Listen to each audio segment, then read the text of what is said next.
Assalamualaikum warahmatullahi wabarakatuh.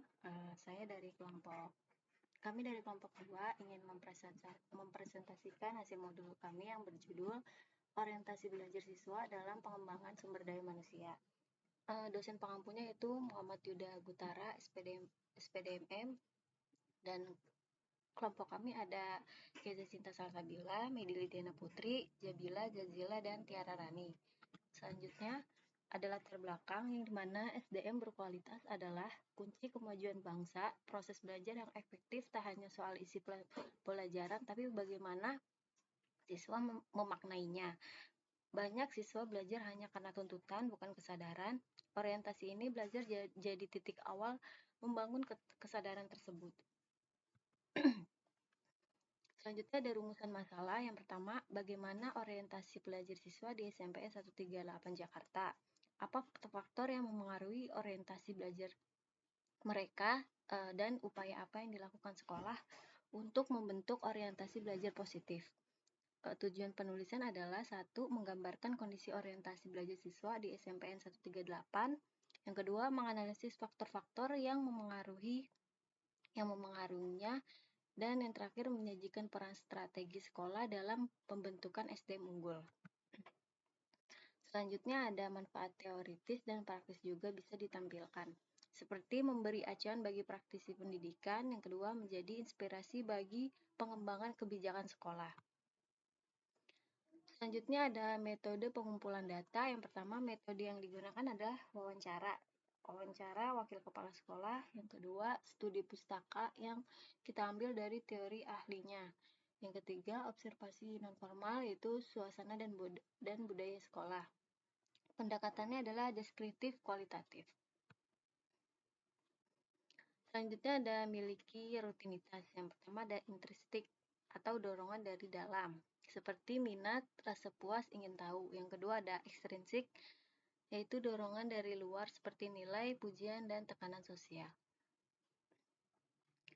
Teori goals orientasi yaitu dari Dweck, yaitu learning goals atau fokus pada proses dan penguasaan. Yang kedua, performance goals, yaitu fokus pada hasil dan pembandingan sosial. Teori orientasi belajar yaitu dilakukan di Jalan P. Komarudin, Pulau Gebang, Jakarta Timur, berdiri sejak 1 Juli 1978.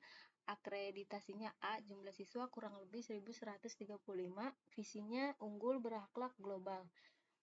Fasilitasnya lengkap yaitu 27 kelas, 3 lab, dan 1 perpustakaan. Kurikulum mereka adalah Merdeka dan Kurikulum 2013. Orientasi belajar di SMPN 138 adalah sebagian besar siswa menunjukkan orientasi intrinsik atau aktif dan reflektif. Namun masih ada yang fokus pada hasil akhir yaitu nilai. Lingkungan sekolah sangat mendukung, tapi tantangan tetap ada yaitu distraksi digital dan tekanan sosial. Hasil wawancara yang sorotan utama adalah peran guru menjadi role model dalam semangat belajar. Yang kedua, menggunakan metode aktif dan proyek nyata. Yang ketiga, memberikan ruang diskusi dan refleksi. Program unggulan sekolah yaitu mentoring antar siswa, Star of the Week, kelas inspiratif, dan konseling komunitas belajar. Analisis dan interpretasi. Siswa dengan dukungan keluarga, orientasi belajar cenderung kuat. Teman sebaya bisa jadi pemicu semangat atau sebaliknya. Pengaruh media sosial bersifat ambivalen, yaitu bisa edukatif dan bisa distraktif. Orientasi belajar tidak terbentuk dari satu faktor tunggal, tapi dari ekosistem yang kompleks. Upaya sekolah yaitu sekolah membentuk ekosistem belajar positif. Guru dibekali pelatihan strategi aktif, lingkungan kelas didesain nyaman dan sportif. Program reward bukan hanya untuk nilai, tapi juga usaha dengan kolaborasi orang tua dan wali murid secara aktif. Penanaman kesadaran belajar melalui kegiatan non-akademik. Kesimpulannya adalah orientasi belajar menjadi pondasi pembentukan SDM unggul. Selanjutnya SMPN 138 Jakarta menunjukkan usaha progresif dalam bentuk orientasi positif dan dibutuhkan pendekatan menyeluruh dari keluarga, sekolah, dan siswa itu sendiri. Terima kasih atas perhatiannya. Kurang lebihnya mohon maaf dari kelompok 2. Wassalamualaikum warahmatullahi wabarakatuh.